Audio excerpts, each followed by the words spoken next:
لغمان کې سلګونه دیني عالمانو د روژې په مبارکه میاشت کې له حکومت او وسله طالبانو څخه د اوربند غوښتنه وکړه. نن د پنځشنبې په ورځ د غوی په 12مه له غرمې وړاندې د لغمان ولایت د حج اوقاف ریاست له لوري د مرکز او 15 ولسوالیو سلګونه دیني عالمان د روژې هرکلي او د یو شمېر دیني عالمانو د ستاینې ستره غونډه رابللې وه چې پر مهال د لغمان ولایت مرستیال او سرپرست والی الها شاهزاده مظلومیار د حج اوقاف رئیس نجیب الله هاشمي د عالمانو د شورا مشر مولوي عبید الله الکوزي د اطلاعات او فرهنګ رئیس فیضان الله پټان د ښار جوړونې او ځمکې رئیس وفي الله اسحاقزوی برخه اخیستې وه. لومړی د حج اوقاف رئیس نجیب الله هاشمي ویل ټول هغه عالمان چې سولې امن او یووالي ته کار کوي د هغوی قدر او ستاینه کول پکار دی. نوموړي زیاته کړه تاسو دیني عالمان د ډېرې ستاینې او لمانځنې حقدار یاست. هغه دیني عالمان چې سولې او پخلاینې ته کار کوي باید وستایل شي تر څو د دې کورنۍ نور وګړي هم خپل اسلامي او ملي مسؤلیت ته لا متوجه شي.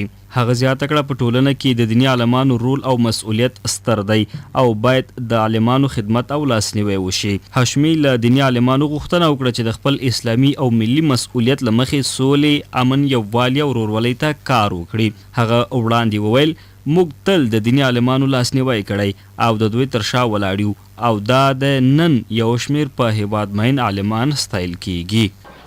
موږ دا غونډه چې یو سیاسي غونډه نه ده، یو دینی غونډه ده او د علماو غونډه ده. د علماو د ادرس په عنوان، د ولس د ادرس په عنوان باندې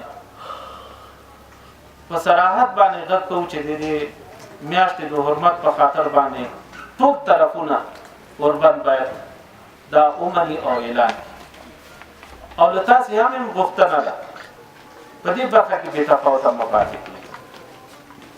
سوله زموږ حق، سوله د دې ملت حق دی، سوله د علماو حق. تاسې وګورئ چې کوم ځای کې سوله ده، امن دی، امنیت دی، هلته سکون دی. زموږ علما کرامو فارغان ورکړل، زموږ علما کرامو خپلو شاګردانو ته د فضیلت پګړۍ وتړلې، زموږ علما کرامو د قرآن پاک درس او تفسیر شروع کړی.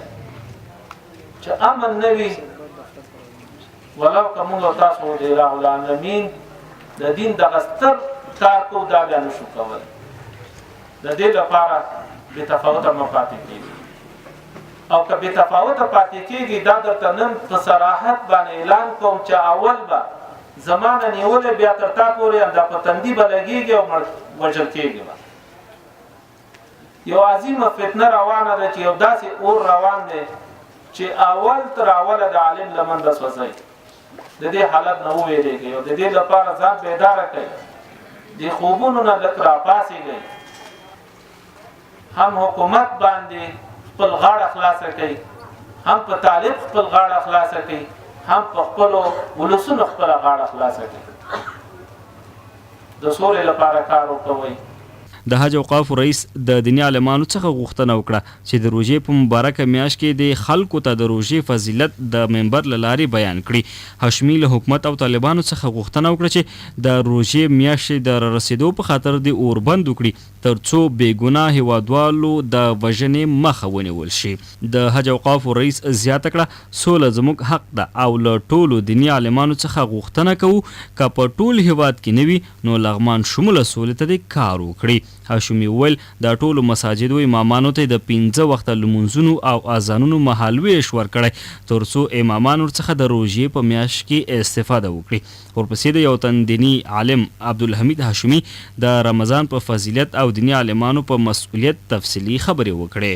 نوموړي وویل دیني عالمان د اوسنیو حالاتو ته په کتو خپل اصلي دیني او ټولنیز مسؤلیت ترسره کړي او په یو اتفاق دی تلپاتې سولې ته کار وکړي. هغه وویل که چیرته په هیواد کې تلپاتې سوله راشي نو ورسره موږ په آرام زړه د الله جل جلاله عبادت او بندګي ته وزګارېږو. نوموړي له دیني عالمانو څخه غوښتنه وکړه په راتلونکي روژه کې د سولې یووالي ته په رښتینې معنا کار وکړي.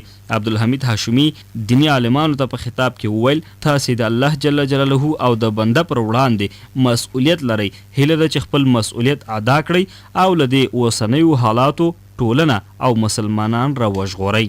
په ورته مهال د لغمان مرستیال او سرپرست ولی الله شهزاده مظلومیار د حج اوقافو او بیلابیلو ادارو له مسؤلینو څخه مننه وکړه چې تل خپل مسؤلیت په ښه شکل ترسره کړی دی. نوموړي وویل تاسو دیني عالمان په پالنه او روزنه کې خپل دیني مسؤلیت ادا کړئ تر څو ټولنه د ترقۍ په طرف لاړه شي. مرستیال او سرپرست ولی زیاته کړه تاسو دیني عالمانو ته د انبیاو وارثین د دین ستنې او نور ستر لقبونه درکړل شوي نو له همدې ستر مسؤلیت او القابو سره هیله هم کیږي چې خپل اسلامي او ملي مسؤلیت ته ځانګړې پاملرنه وکړئ. مظلومیار دیني عالمانو ته په خپلو خبرو کې وویل دا چې ستاسو شان او شوکت لوړ دی همداسې مو مسؤلیت هم لوړ دی. هغه له دیني عالمانو څخه غوښتنه وکړه هغه مسؤلیت چې د الله جل جلاله اسلام خاورې او نظام پر وړاندې لرئ په ښه شکل یې ترسره کړئ. تاسې درانه علما چې څومره درون حیثیت لري د خدای په وړاندې باندې او د اجتماع په وړاندې باندې دا یو واقعیت دی او د دې واقعیت نه هېڅوک انکار نشي کولی. څومره چې شان او شوکت درون او معزز دی بناءً هماغومره درانه مسؤلیتونه او وجایب او رسالتونه د خدای په وړاندې م لرئ د دې خاورې په وړاندې م لرئ د اسلام په وړاندې م لرئ او بالاخره د دې نظام په وړاندې باندې م لرئ. د دغه مسؤلیتونو د ادا په خاطر باندې مجبور او مکلف یې چې دغه ناخوالو ته او ګډوډۍ او بېنظمیو ته چې په دې اجتماع کې روی کاره دي موږ او تاسې په شریکه دې ته باید مټې راونغاړو او دې ټولو مشکلاتو ته د پای نقطه باید کېږي.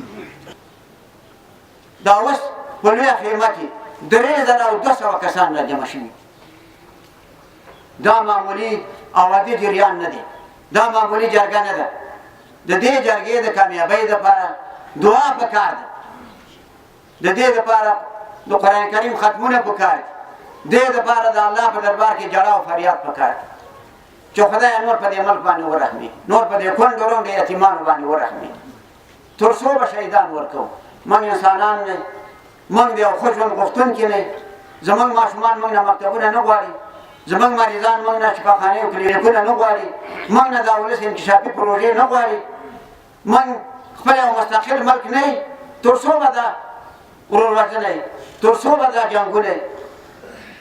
په هر صورت باندې دغه کومه غونډه چې روانه ده د دې دپاره دعا وکړئ چې الله تعالی دې کامیابه کړي. نوموړي زیاته کړه د دیني علماو وحدت او یووالي ته هیواد او نظام ډیره اړتیا لري نو له همدې لارې د وسلوال طالبان د نورو ادرسونو پر ځای مستقیما د ملي وحدت حکومت له مشرانو سره د بین الافغاني مذاکراتو ته لبیک ووایي.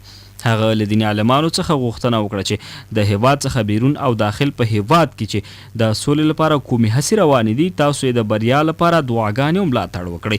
پکار دا دی چې طالبان ورونه نور دې ته باید کښېني د دې ملک اصلي وارثین د دې نظام مالکین د ملي یووالي او حکومت مشران دي. که غواړي که نه غواړي لابد د دې نه خلاصون نشته دی د دې سره به کښېني او دا ټولو مسایلو باندې به جذري او تفصیلي بحث به پرې کوي. که د دې خلکو بندیان دي که د امنیتي ارګانونو قربانۍ ورکړل شوي دي که 18 کاله لاسته راوړنې دي که نور مسایل او قضایا دي که د قانون اساسي مسله ده په دې ټولو به بحث کېږي او دا زموږ به هدر او بېځایه نه دي په دې مسایلو به بحث کېږي. د دې دپاره هم دعا وکړئ چې طالبان ورونو ته خدای د دې همت ورکړي چې د افغانستان د دې ملي یووالي حکومت د نظام سره په یو میز باندې کېږي نو دا مشکل ته به د پای نقطه کېښودل شي. د امنیت د تامین لپاره غواړم چې تاسې درانه علما کرام د منابرو د لارې د خطبو له لارې یو واضح پیام باید ورکړي. مخالفینو باندې غږ وکړي چې جنګ نور ودروي لکه څنګه چې رئیس صاحب د حج اوقاف اشاره وکړله جناب یاسمي صاحب اشاره وکړله که نور هېڅ هم نشو کولی لا اقل دغه د روژې میاشت چې د عبادت میاشت د جړا او فریاد میاشت او مولوي صاحب یې په فضایلو باندې اشاره وکړله چې یو نفلي مونډې د یو فرد سره حساب دی یو فرد د اویا فردو سره حساب دغه مبارکې میاشتې د تقدس په خاطر باندې باید په دې باندې غږ وکړو باید نور چې لا اقل د دغه روژې په میاشت کې قربان باید سره وکړو. ښاغلي مظلومیار په دینی عالمانو غږ وکړ چې د خپلو منبرونو له لارې په وسلوالو طالبانو غږ وکړي تر څو د روژې په مبارکه میاشت کې د اوربند اعلان وکړي. نوموړي دینی عالمانو ته په خطاب کې وویل تاسې عالمان د ولایتي ادارې سره په بیلابیلو برخو کې همکاري وکړئ تر څو په هیواد او لغمان کې تلپاتې سوله او نورو برخو کې ګڼ پرمختګونه رامنځته شي. مظلومیار وویل امنیتي او دفاعي ځواکونه زموږ اتلان دي او له دیني عالمانو څخه یې غوښتنه وکړه چې خپلو امنیتي ځواکونو ملاتړ او تر شا یې ودرېږي ځکه چې دوی د هیواد ملي نومیسو او عزت ساتنه کوي. په دې راټولېدنه کې د لغمان د دیني عالمانو د شورا مشر مولوي عبیدالله الکوزي او پوهنې ریاست د اسلامي تعلیماتو مسؤل حیات الله یاد فرقاني هم هر اړخیزې خبرې وکړې. همدارنګه په وروستیو کې یو شمېر دیني عالمانو او د قرآن کریم حافظانو ته ستاینلیکونه هم ورکړل شول.